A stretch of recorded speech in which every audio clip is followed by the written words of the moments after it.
முக்கிய நிகழ்வுகள். விநாயகா மிஷன் ஆராய்ச்சி நிறுவனத்தின் அலைடு ஹெல்த் சயின்ஸ் கல்லூரியின் சார்பில் போக்ஷன் பக்வடா கடைபிடிக்கப்பட்டது. அறுபடை வீடு மருத்துவக் கல்லூரி வளாகத்தில் அமைந்துள்ள விநாயகா மிஷன் ஆராய்ச்சி நிறுவனத்தின் அலைடு ஹெல்த் சயின்ஸ் துறையின் சார்பில் கல்லூரியின் இளைஞர் மன்றம் மற்றும் நாட்டு நலப்பணி திட்ட அமைப்பின் மூலம் போஷன் பக்வடா விழிப்புணர்வு விருந்துரை நடைபெற்றது.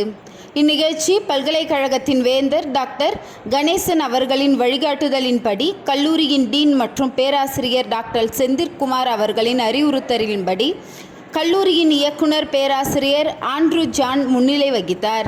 இந்த நிகழ்ச்சி சிறப்பு விருந்தினராக திரு அப்துல் கஃபூர் பங்கேற்று கல்லூரி மாணவர்களுக்கு போஷன் பக்வடா ஊட்டச்சத்து குறித்து மற்றும் அதன் பயன்பாடுகள் பற்றி எடுத்துரைத்தார். இந்நிகழ்ச்சி கல்லூரியின் மாணவர்கள் 150க்கும் மேற்பட்ட மாணவ மாணவியர்கள் பங்கேற்று பயனடைந்தனர்.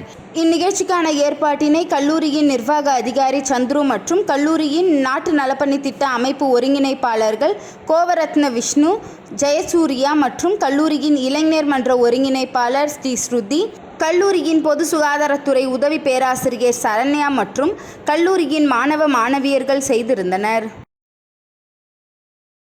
புதுச்சேரி மாநிலம் சானார்பேட்டை முத்திரையர்பாளையம் பகுதியை சேர்ந்த அம்மையார் கமலா பஞ்சாட்சரம் அவர்களை புதுச்சேரி தலைமை அமைப்பாளராக சமாஜ்வாதி கட்சி தேசிய தலைவர் அகிலேஷ் யாதவ் அவர்கள் ஆணைக்கிணங்க தமிழக மாநில தலைவர் டெல்டா விஜயன் அவர்களால் நியமிக்கப்பட்டுள்ளார். புதுச்சேரி மாநிலம் சானார்பேட்டை முத்திரையர்பாளையம் பகுதியை சேர்ந்த அம்மையார் கமலா பஞ்சாட்சரம் அவர்களை புதுச்சேரி தலைமை அமைப்பாளராக சமாஜ்வாதி கட்சி தேசிய தலைவர் அகிலேஷ் யாதவ் அவர்களின் ஆணைக்கிணங்க தமிழக மாநில தலைவர் டெல்டா விஜயன் அவர்களால் நியமிக்கப்பட்டுள்ளார். மேலும் புதுச்சேரியில் சமாஜ்வாதி கட்சி காங்கிரஸ் கூட்டணியில் உள்ளது. எனவே சோசியலிசம் கொள்கை ஏற்று புதுச்சேரியை வளர்ச்சி பாதையில் கொண்டு செல்ல அனைத்து சூழலிலும் கட்சிக்காக பாடுபடுவேன் என்று கமலா அவர்கள் உறுதியளித்துள்ளார். புதுச்சேரியில் ஏலச்சீட்டு நடத்தி ரூபாய் 30 லட்சத்திற்கு மேல் மோசடி செய்துவிட்டு தலைமறைவான தாய் மற்றும் மகள் மீது வழக்கு பதிவு செய்து பணத்தை மீட்டு தர கோரி பாதிக்கப்பட்டவர்கள் மேட்டுப்பாளையம் காவல் நிலையத்தை முற்றுகையிட்டு தர்ணா போராட்டத்தில் ஈடுபட்டதால் பரபரப்பு ஏற்பட்டது. புதுச்சேரி குருமாம்பேட் சிவசக்தி நகரை சேர்ந்தவர்கள் செல்வி மற்றும் அவரது மகள் ராமலட்சுமி. இவர்கள் இருவரும் இணைந்து ரூபாய் 1 லட்சம் மற்றும் 1.5 லட்சம் மாத ஏல சீட்டு நடத்தி வந்துள்ளனர். இவர்களிடம் தர்மபுரி கல்கி நகரை சேர்ந்த சங்கர், ராஜலட்சுமி, அமுதா, இந்திராணி உள்ளிட்ட 20க்கும் மேற்பட்டோர் சீட்டு கட்டி வந்துள்ளனர். இந்த நிலையில் சில மாதங்களுக்கு முன்பு மாத ஏலச்சீட்டு நடத்தியதில் கிடைத்த 32 லட்சம் ரூபாயுடன் தாய் மற்றும் மகள் இருவரும் தலைமறைவு ஆகினர். அதனால் அதிர்ச்சிக்குள்ளான பாதிக்கப்பட்டவர்கள் மேட்டுப்பாளையம் காவல் நிலையத்தில் புகார் மனு அளித்துள்ளனர். ஆனால் போலீசார் எந்தவித நடவடிக்கையும் மேற்கொள்ளவில்லை என கூறப்படுகிறது. இந்த நிலையில் பாதிக்கப்பட்ட 20க்கும் மேற்பட்டவர்கள் இன்று திடீரென மேட்டுப்பாளையம் காவல் நிலையத்தை முற்றுகையிட்டு தங்கள் பணத்தை ஏமாற்றிவிட்டு தலைமறைவாக உள்ள செல்வி மற்றும் ராமலட்சுமி ஆகிய இருவர் மீது உடனடியாக வழக்கு பதிவு செய்து தங்கள் பணத்தை மீட்டு கொடுக்க கோரி காவல் நிலையம் வாயிலில் அமர்ந்து தர்ணாவில் ஈடுபட்டனர். இதனால் மேட்டுப்பாளையம் காவல் நிலைய வளாகத்தில் சிறிது நேரம் பரபரப்பு ஏற்பட்டது. இதனையடுத்து பாதிக்கப்பட்டவர்களை போலீசார் அழைத்து பேசி உரிய நடவடிக்கை எடுக்கப்படும் என உறுதியளித்ததை தொடர்ந்து அவர்கள் கலைந்து சென்றனர்.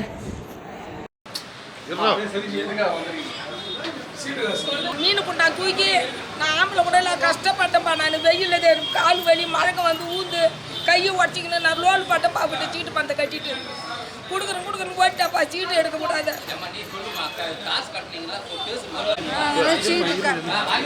வாங்கி காசு சீட்டு இந்த தலைமையில எங்களை சேமிப்பா சீட்டு போட்டோம் சார். நாங்கள் ஒரு 6 வருஷமாக அவங்க நல்லா தெரிஞ்ச பொம்பளை தான். அவங்ககிட்ட நம்பி நாங்கள் போட்டோம். எல்லா லேடிஸுமே போட்டோம். ஸ்கூல் ஃபீஸ் கட்டணும், கடன் வாங்கி நாங்கள் எல்லாமே கடன் தான் எங்களுக்கு.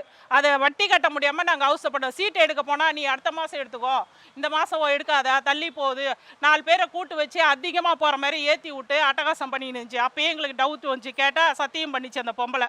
அதுக்கப்புறமா எடுக்க போனோம்னா இதே சொல்லி 4 பேரை கூட்டின்னு வந்து அதிகமாக ஏற்றி 50,000 60,000 அப்படியே ஏற்றி அது எடுக்க விடாத அளவுக்கு பண்ணிச்சு. புதுச்சேரி உருளையன்பேட்டை தொகுதிக்குட்பட்ட மறைமலை அடிகள் சாலையில் அமைந்துள்ள ராஜீவ்காந்தி அரசு பேருந்து நிலையம் தற்போது ஸ்மார்ட் சிட்டி திட்ட நிதி உதவியுடன் புது பொலிவுடன் கட்டுமான பணிகள் நிறைவடைந்து மக்கள் பயன்பாட்டிற்காக திறப்பு விழாவிற்காக தயாராக உள்ளது. புதுச்சேரி உருளையன்பேட்டை தொகுதிக்குட்பட்ட மறைமலை அடிகள் சாலையில் அமைந்துள்ள ராஜீவ்காந்தி அரசு பேருந்து நிலையம் தற்போது ஸ்மார்ட் சிட்டி திட்ட நிதி உதவியுடன் புது பொலிவுடன் கட்டுமான பணிகள் நிறைவடைந்து மக்கள் பயன்பாட்டிற்காக திறப்பு விழாவிற்காக தயாராக உள்ளது. மேலும் புதுச்சேரி முதல்வர் அவர்கள் வருகின்ற 30/4/2025 தேதி அல்லது வருகின்ற 4/5/2025 தேதி புதிய பேருந்து நிலையம் மக்கள் பயன்பாட்டிற்காக திறக்கப்படும் என புதுச்சேரி முதல்வர் அவர்கள் உறுதியளித்துள்ளார். மேலும் புதுச்சேரி முதல்வர் ரங்கசாமி அவர்கள் தலைமையிலும் உருளையன்பேட்டை தொகுதி சட்டமன்ற உறுப்பினர் புதுச்சேரி மாநில மனிதநேய மக்கள் சேவை இயக்க நிறுவன தலைவருமான நேரு என்கின்ற குப்புசாமி அவர்கள் தலைமையில் அரசு துறை அதிகாரிகளுடன் புதிய பேருந்து நிலையத்தில் மேற்கொள்ளப்பட்டுள்ள கட்டுமான பணிகள் சரியான முறையில் உள்ளதா என இறுதிக்கட்ட ஆய்வு மேற்கொண்டார். மேலும் ஆய்வின் போது ஸ்மார்ட் சிட்டி திட்ட உயர் அதிகாரி ருத்ரகவுண்டா, புதுச்சேரி நகராட்சி ஆணையர் கந்தசாமி, போக்குவரத்து துறை ஆணையர் சிவக்குமார், ஸ்மார்ட் சிட்டி திட்ட தொழில்நுட்ப அதிகாரி ரவிச்சந்திரன், காவல்துறை கண்காணிப்பாளர் ரகுநாயகம், மின்துறை கண்காணிப்பு பொறியாளர் கனியமுது, உருளையன்பேட்டை காவல் நிலைய ஆய்வாளர் கார்த்திகேயன், பொதுப்பணித்துறை செயற்பொறியாளர் உமாபதி சீனிவாசன், நகராட்சி செயற்பொறியாளர் சிவபாலன் மற்றும் பொதுப்பணித்துறை அதிகாரிகளும், ஸ்மார்ட் சிட்டி திட்ட அதிகாரிகளும், காவல்துறை அதிகாரிகளும், நகராட்சி அதிகாரிகளும், மின்துறை அதிகாரிகளும் பலர் உடன் இருந்தனர். மேலும் ஆய்வின் போது புதுச்சேரி மாநில மனிதநேய மக்கள் சேவை இயக்க பிரமுகர்கள் பலர் உடன் இருந்தனர்.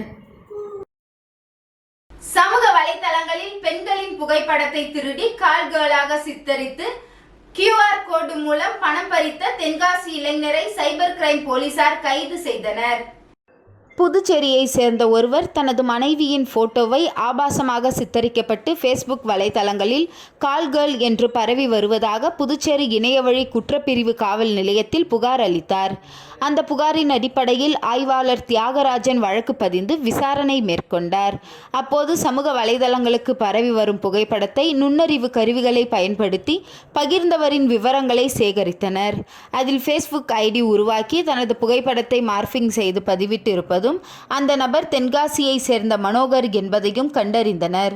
இதனையடுத்து சீனியர் எஸ்பி நாரா சைதன்யா ஆணையின்படி எஸ்பி பாஸ்கரன் ஆலோசனையின் பேரில் ஆய்வாளர் தியாகராஜன் கீர்த்தி அறிவுறுத்தலின்படி IRPN உதவி துணை ஆய்வாளர் சுதாகர், தலைமை காவலர் இருசவேல், காவலர் அரவிந்த், பெண் காவலர் ஐஸ்வர்யா மற்றும் காவலர் ஹரிகரன் ஆகியோர் கொண்ட தனிக்குழு தென்காசி சென்று மேற்படி நபரை சுற்றி வளைத்து பிடித்தனர். அவரிடமிருந்த தொலைபேசியை பார்த்தபோது குற்ற வழக்கில் ஈடுபட்டிருந்த ஃபேஸ்புக் அக்கவுண்ட் மற்றும் தொலைபேசி எண் அவருடையது என்பது உறுதி செய்யப்பட்டது. மேலும் அவரை காவல் நிலையம் அழைத்து வந்து விசாரித்த போது ஃபேஸ்புக் அக்கவுண்ட் பயன்படுத்தி நிறைய பெண்களின் புகைப்படங்களை மார்பிங் செய்து பதிவேற்றம் செய்து கால்கள் சர்வீஸ் தருவதாக கூறி ஃபேஸ்புக் அக்கவுண்டில் UPI ID QR கோடு மூலம் சபல நபர்களை குறிவைத்து ஏமாற்றி பணம் சம்பாதித்து வந்ததாக ஒப்புக்கொண்டனர். மேலும் செல்போனை ஆய்வு செய்ததில் நிறைய பெண்கள் புகைப்படங்களை சமூக வலைதளங்களில் இதுபோல் பதிவேற்றம் செய்து பணம் சம்பாதித்து வந்திருப்பது தெரிய வந்தது. மேற்படி நபரை சைபர் கிரைம் போலீசார் நேற்று மாலை தலைமை குற்றவியல் நீதிபதி முன்பு ஆஜர்படுத்தி அவரது உத்தரவின் பேரில் சிறையில் அடைத்தனர். மேலும் இந்த வழக்கில் சம்பந்தப்பட்ட சந்தோஷ் மற்றும் ஜெய் ஆகிய இருவரையும் போலீசார் தேடி வருகின்றனர். கெனடி மெட்ரிக் மேல்நிலைப் பள்ளியில் 48வது ஆண்டு விழா ரிதம் 2025 எனும் பெயரில் மிக சிறப்பாக நடைபெற்றது. திண்டிவனம் அடுத்துள்ள ரெட்டனை ஊரில் அமைந்துள்ள கெனடி மெட்ரிக் மேல்நிலைப் பள்ளியின் 48வது ஆண்டு விழா ரிதம் 2025 என்னும் பெயரில் மிக சிறப்பாக நடைபெற்றது. இவ்விழாவில் சிறப்பு விருந்தினராக பங்கு பெற்று மாணவர் மாணவியர்களுக்கு உடனிருந்த ஆயிரக்கணக்கான பெற்றோர்களுக்கும் மிக சிறந்த உரை நிகழ்த்தினார் நற்றமிழ் நாவரசி முனைவர் பூங்கொழிலி பெருமாள். சுமார் 2000த்திற்கும் மேற்பட்ட பெற்றோர்களும் மாணவ கண்மணிகளும் கலந்து கொண்டனர். விழாவில் சிறப்பு விருந்தினர்களை அழைத்து பாண்டு வாத்தியங்களுடன் படை வீரர்களுடன் திண்டிவனம் தனியார் பள்ளிகளின் DO மற்றும் டாக்டர் பூங்கொழிலி பெருமாள் இருவரையும் வரவேற்று பெருமைப்படுத்தினார். பள்ளியின் தாளாளர் மற்றும் நிறுவனர் சண்முகம், பள்ளியின் செயலாளரும் முதல்வருமான சந்தோஷ், பள்ளி மாணவர்கள், ஆசிரியர்கள், பெற்றோர்கள் கலந்து கொண்டனர். மாணவியர்களின் கலை நிகழ்ச்சிகள், பரிசளிப்பு விழா என கெனடி மெட்ரிக் மேல்நிலைப் பள்ளியின் 48வது ஆண்டு விழா ரிதம் 2025 எனும் பெயரில் மிக சிறப்பான முறையில் கொண்டாடப்பட்டது.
வரவேற்று அவர்களை மனமகிழ்கிறோம். நன்றி. உங்கள் வருகை எங்கள் பள்ளிக்கு. மணவெளி சட்டமன்ற தொகுதி மணவெளி பகுதியில் உள்ள ஜெயபால் நகர், நேதாஜி நகர் மற்றும் வெங்கடா நகர் ஆகிய பகுதிகளில் ரூபாய் 36 லட்சம் திட்ட மதிப்பீட்டில் புதிய சாலை மற்றும் வடிகால் வசதி அமைக்கும் பணிகளை சட்டப்பேரவை தலைவர் செல்வம் தொடங்கி வைத்தார். அரியாங்குப்பம் கொம்யூன் பஞ்சாயத்து சார்பில் சட்டமன்ற உறுப்பினர் தொகுதி மேம்பாட்டு நிதியின் மூலம் மணவெளி கிராமத்தில் உள்ள ஜெயபால் நகருக்கு ரூபாய் 12 லட்சம் மதிப்பீட்டில் வடிகால் வாய்க்கால் அமைக்கும் பணி, நேதாஜி நகர் நடுத்தெரு வீதியில் ரூபாய் 12 லட்சம் மதிப்பீட்டில் சாலை மற்றும் வடிகால் வாய்க்கால் அமைக்கும் பணி மற்றும் வெங்கடா நகருக்கு ரூபாய் 12 லட்சம் மதிப்பில் சிமெண்ட் சாலை மற்றும் வடிகால் வாய்க்கால் அமைக்கும் பணி ஆகிய பணிகளை துவங்கும் வகையில் பணிகளுக்கான பூமி பூஜை சட்டப்பேரவை தலைவர் ஏம்பலம் செல்வம் முன்னிலையில் அந்தந்த பகுதிகளில் நடைபெற்றது. சட்டப்பேரவை தலைவர் இந்த பூமி பூஜையில் கலந்து கொண்டு பணிகளை தொடங்கி வைத்தார்.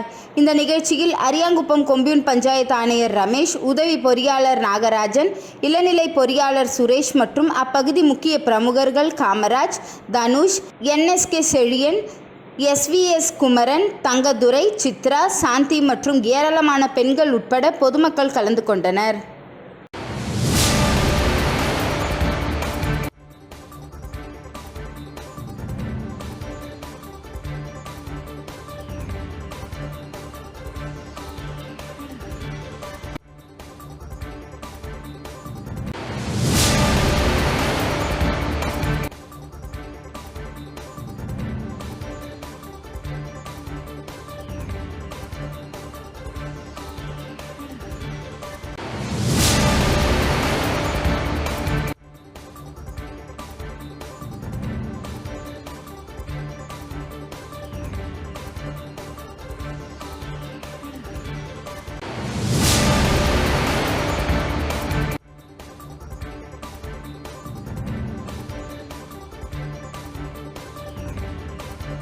அரியாங்குப்பம் தொகுதி காக்கையன்தோப்பு ராஜகணபதி நகர் பகுதியில் சட்டமன்ற உறுப்பினர் பாஸ்கர் என்கின்ற தட்சிணாமூர்த்தி தலைமையில் சாலை அமைக்கும் பணிக்கான பூமி பூஜை நிகழ்ச்சி நடைபெற்றது.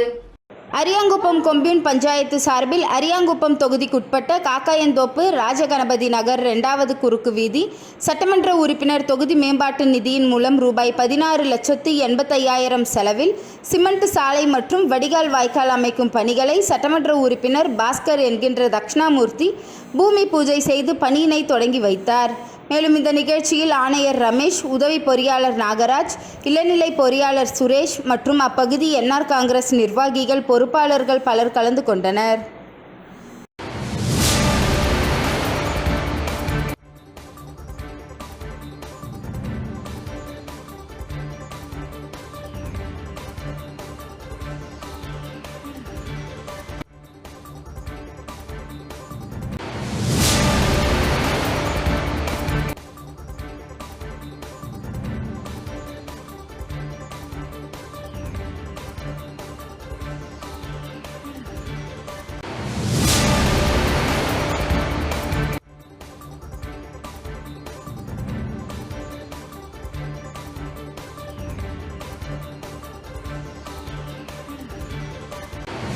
மணவெளி தொகுதி டோல்கேட் அருகே பாரதிய ஜனதா கட்சி சார்பில் நீர்மோர் பந்தல் துவக்க விழா சபாநாயகர் ஏம்பலம் செல்வம் துவக்கி வைத்தார். புதுச்சேரி மாநிலத்தில் கடந்த சில நாட்களாக அதிக வெயிலின் காரணமாக வெப்ப தாக்குதல் அதிகரித்துள்ளது. இதனை பொதுமக்களுக்கு தணித்து கொள்ளும் விதமாக மணவெளி தொகுதி டோல்கேட் அருகில் பாரதிய ஜனதா கட்சி நிர்வாகி செந்தில் முருகன் ஏற்பாட்டில் நீர்மோர் பந்தல் துவக்க விழா இன்று காலை நடைபெற்றது. இதில் சபாநாயகர் ஏம்பலம் செல்வம் கலந்து கொண்டு நீர்மோர் பந்தலை திறந்து வைத்து பொதுமக்களுக்கு நீர்மோர் மற்றும் பழங்களை வழங்கி துவக்கி வைத்தார். மேலும் இந்த நிகழ்ச்சியில் பாஜக நிர்வாகிகள் கணபதி, காமராஜ், ராஜன், பிரியா, SVS குமரன், முருகன், இளஞ்செழியன், வேலு, பழனிவேல், சுகுமாரன், உன்னிகிருஷ்ணன், முரளி, ஆதி நரசிம்மன், அருண்ராஜ் உள்ளிட்ட ஏராளமான கட்சி நிர்வாகிகள், பொதுமக்கள் கலந்து கொண்டனர்.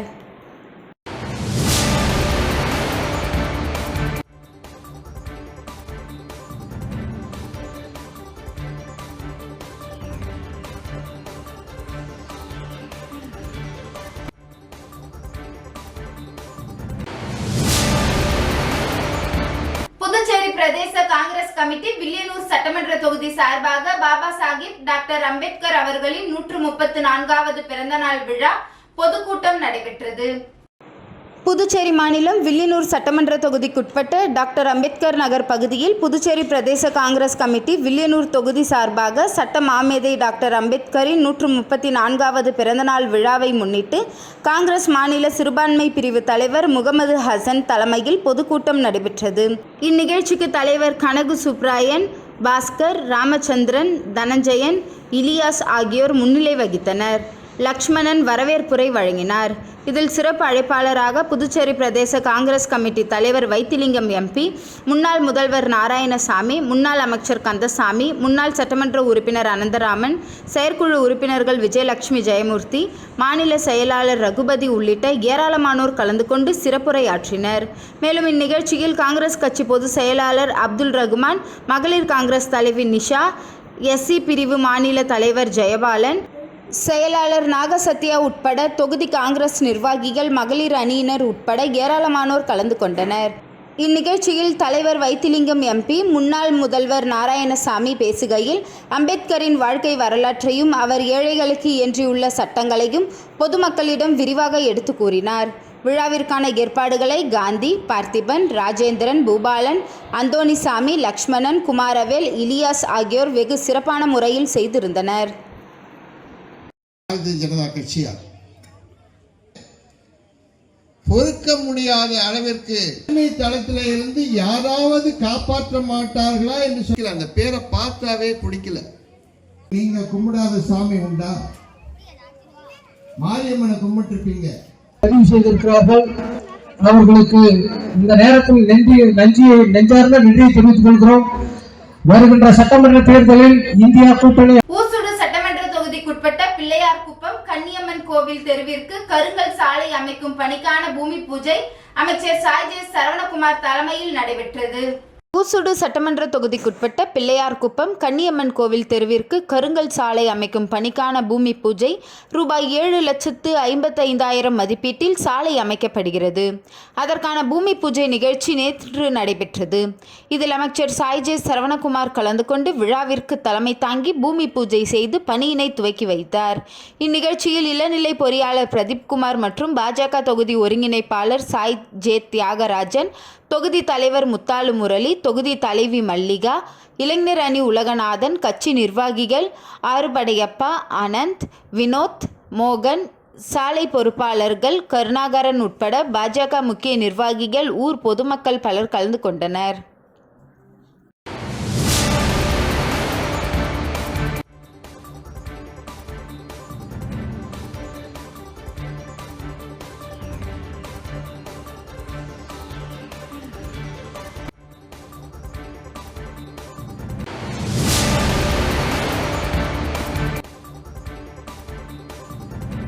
இன்றைய நிகழ்வுகள் நிறைவடைந்தது. நன்றி, வணக்கம்.